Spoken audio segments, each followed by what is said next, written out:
ഇത് 4 പ്രധാനപ്പെട്ട യൂണിവേഴ്സിറ്റികൾ, ലോകത്തിലെ ഏറ്റവും പ്രധാനപ്പെട്ട 4 university: Harvard university, Cambridge university, Yale university, Oxford university.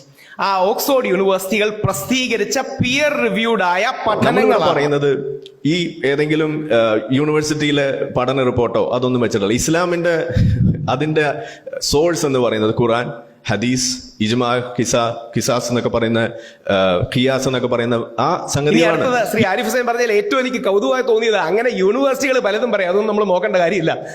യഥാർത്ഥത്തിൽ ഈ യൂണിവേഴ്സിറ്റികൾ അവിടെ നിന്ന് പറയുന്നതാണോ? യൂണിവേഴ്സിറ്റികൾ ഈ ടെക്സ്റ്റ് മുഴുവൻ വായിച്ചു, ആ ടെക്സ്റ്റുകൾ, ഹദീസുകൾ എടുത്തു, ഖുർആൻ എടുത്തു, ചരിത്രപരമായി റിസർച്ച് നടത്തി, വർഷങ്ങളോളം റിസർച്ച് നടത്തി, ജിഹാദ് പോസിറ്റീവായി യൂസ് ചെയ്തത്, നെഗറ്റീവായി യൂസ് ചെയ്തതെല്ലാം കണ്ടെത്തി ഡോക്യുമെന്റ് ചെയ്ത് അവസാനം കണ്ടെത്തുന്ന കാര്യങ്ങളാണ്. അതൊന്നും നമ്മൾ നോക്കേണ്ടത് പറയുന്നു.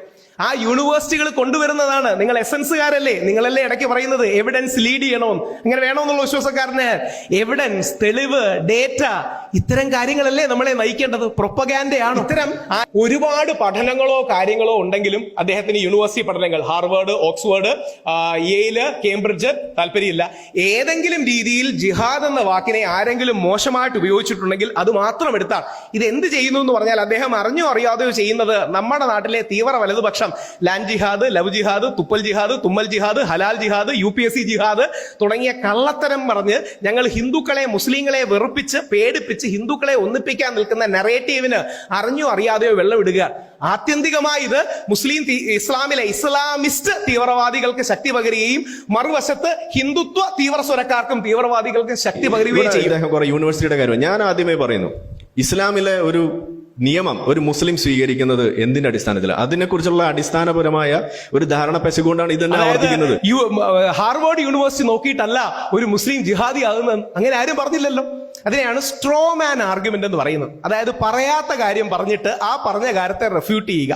ജിഹാദ് എന്ന കാര്യത്തെക്കുറിച്ച് നമ്മൾ മാത്രമല്ലല്ലോ പഠിക്കുന്നത്, ലോകത്തിലെ ഒരുപാട് ആൾക്കാർ പഠിക്കുന്നുണ്ട്, പ്രമുഖ യൂണിവേഴ്സിറ്റികൾ പഠിക്കുന്നുണ്ട്. അവർ പരീക്ഷണ നിരീക്ഷണങ്ങളിലൂടെ, ഗവേഷണങ്ങളിലൂടെ അവർ ഉണ്ടാക്കിയ മെത്തേഡ്സിൽ ചരിത്രപരമായ കണക്കുകൾ എടുത്ത്, വ്യക്തികളെ ഇന്റർവ്യൂ ചെയ്ത്, അതിന്റെ ടെക്സ്റ്റ് എടുത്ത് പഠിച്ചിട്ടെത്തുന്ന കൺക്ലൂഷൻസ് എന്തുകൊണ്ട് അദ്ദേഹം സ്വീകരിക്കാത്തതെന്ന് അറിയാമോ?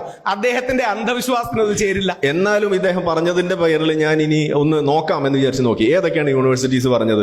ഹാർവാർഡ് യൂണിവേഴ്സിറ്റി, യേൽ യൂണിവേഴ്സിറ്റി, അത് ഇത് എന്നൊക്കെ പറഞ്ഞു. ഏതൊക്കെയാണ് ഈ യൂണിവേഴ്സിറ്റി? ഇപ്പൊ അതിനെക്കുറിച്ചുള്ള കഥകൾ പുറത്തേക്ക് വന്നിട്ടുണ്ട്. ഖത്തർ ഫണ്ടഡ് ആണ് ഈ പറയുന്ന ഈ യൂണിവേഴ്സിറ്റീസിലൊക്കെ. അടിസ്ഥാനപരമായി ജിഹാദ് എന്ന വാക്കിനെ ഡീമോണൈസ് ചെയ്യണം, കരിവാരി തേക്കണമെന്ന ഉദ്ദേശത്തോടെ വന്നാൽ ബാക്കി പറയുന്ന ഒന്നും ശരിയാവില്ല.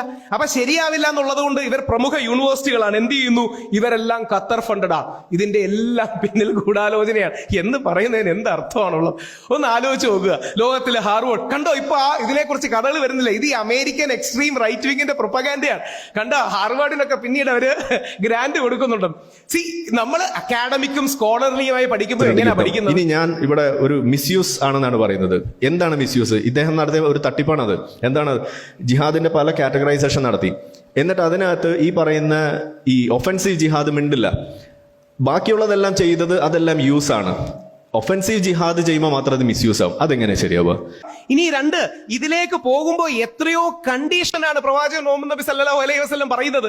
അതായത് നിങ്ങളെ ആക്രമിക്കണം, അങ്ങോട്ട് കയറി ആക്രമിക്കരുത്, എക്സ്ട്രീം കണ്ടീഷൻസിൽ മാത്രമേ നമ്മൾ അങ്ങോട്ട് കയറി ആക്രമിക്കാവൂ. ഈ കണ്ടീഷനാലിറ്റി അല്ലേ നമ്മുടെ രാജ്യവും ലോകരാജ്യങ്ങളും എല്ലാം പിന്തുടരുന്നത്. ചുമ്മാ ഇരിക്കുമ്പോൾ നമ്മൾ പാകിസ്ഥാനെ പോയി അടിക്കില്ല, നമ്മൾ സമാധാനത്തിന്റെ രാജ്യമാണ്. എന്നാൽ ഇങ്ങോട്ട് വന്ന് നമ്മുടെ 26-27 പേരെ കൊല്ലുമ്പോൾ നിങ്ങളുടെ 100 പേരെ ഞങ്ങൾ അടിച്ചു തീർക്കും. ഇന്ത്യ അഗ്രസർ ആണെന്ന് പറഞ്ഞിട്ട് കാര്യമുണ്ടോ? അവർ ഇങ്ങോട്ട് വന്ന് ആക്രമിച്ച് നമ്മൾ തിരിച്ചടി നൽകുകയല്ലേ? ഇതേപോലെ ഓരോരോ കോണ്ടെക്സ്റ്റിൽ എത്ര ജിഹാദിന്റെ പേരെടുത്ത് ഞാൻ എണ്ണി പറഞ്ഞു. അതൊന്നും അദ്ദേഹത്തിന് കേൾക്കാൻ പറ്റാത്ത എന്താ അറിയാമോ? അദ്ദേഹം ആ പാരഡൈം ട്രാപ്പിൽ കിടക്കുകയാണ്. അതായത് ജിഹാദ് മോശമാണ്, ജിഹാദി എന്ന് പറയുന്ന വാക്ക് ഏറ്റവും മോശമാണ്. ആ ജിഹാദ് എന്ന വാക്കിലേക്ക് ലോകത്തിലെ എല്ലാ തിന്മയും ജിഹാദ് ചെയ്തു. പച്ചവെള്ളം കൊണ്ട് ജിഹാദ് ചെയ്തു, ഉണക്കമീൻ കൊണ്ടുവരെ ജിഹാദ് ചെയ്തു. രണ്ട്, ജിഹാദ് പച്ചവെള്ളം വെച്ച് ചെയ്യാം, ഉണക്കമീൻ വെച്ച് ചെയ്യാം. പച്ചവെള്ളമോ ഉണക്കമീൻ എന്നോ വാക്ക് ഞാൻ ഉപയോഗിച്ചിട്ടില്ലല്ലോ. അപ്പൊ എന്തുകൊണ്ടാ പച്ചവെള്ളമെന്നും ഉണക്കമീനെന്നും പറയുന്നത്? ആ ജിഹാദ് എന്ന വാക്കിനെ ഒന്ന് വക്രീകരിക്കണം, ഒന്ന് മോശമാക്കണം, അതിന്റെ കൂടെ കുറച്ച് നെഗറ്റീവ് കാര്യങ്ങൾ ചേർത്ത് വെക്കണം. ഇതിന്റെ എക്സ്റ്റെൻഡഡ് ഫോം ആണ് നമ്മൾ നമ്മുടെ TV കാണുന്ന ലവ് ജിഹാദ്, ലാൻഡ് ജിഹാദ്, തുപ്പൽ ജിഹാദ്, ഹലാൽ ജിഹാദ്, UPSC ജിഹാദ് എന്ന് പറഞ്ഞ് നമ്മുടെ നാട്ടിൽ യാതൊരു അടിസ്ഥാനവും ഇല്ലാതെ പറയുന്ന കാര്യങ്ങൾ. ഇതിന് റിയൽ ലൈഫ് കോൺസിക്വൻസ് ഉണ്ടാകണമെന്ന് ശ്രീ ആരിഫ് ഹുസൈനും ഇതേ പിന്തുണയ്ക്കുന്ന ആൾക്കാരും മനസ്സിലാക്കാം. ആരാണ് അഡ്രസ് ചെയ്തത്? എത്ര തരം ജിഹാദുണ്ട്, ജിഹാദിന്റെ എത്ര പരാമർശങ്ങളുണ്ട്, ഏത് വേഴ്സിലാണ് വന്നത്, അതിന്റെ കോണ്ടെക്സ്റ്റ് എന്താണ്, ഇതെല്ലാം ഞാൻ പറയുമ്പോൾ ശ്രീ ആരിഫ് ഹുസൈൻ പറയുന്നത് ഇതൊന്നുമല്ല, അദ്ദേഹം പറയുന്നത് മാത്രമാണ് ജിഹാദ് എന്നാ.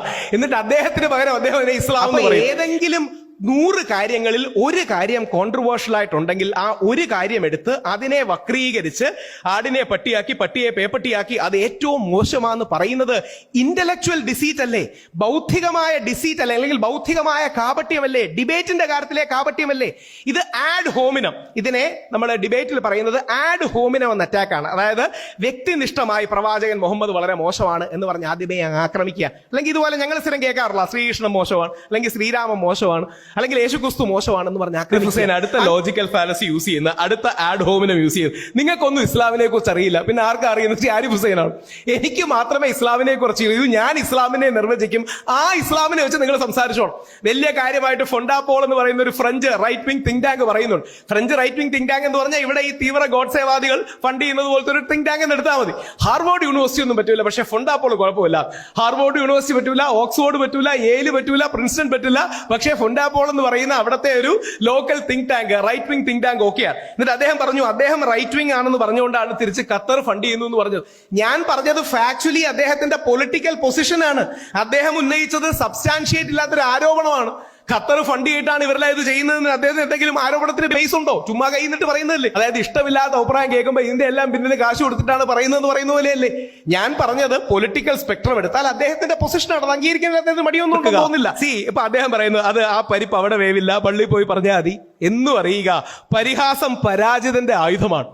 പരിഹാസം എന്നും പരാജിതന്റെ ആയുധമാണ്. പോയിന്റുകൾ ഇല്ലാത്തപ്പോഴാണ് ആ സാധനങ്ങൾ ചെയ്യുന്നത്. അതുകൊണ്ടാണ് ഞങ്ങൾ വിശ്വാസികൾ എപ്പോഴും ആൾക്കാരെ ബഹുമാനിക്കുന്നത്.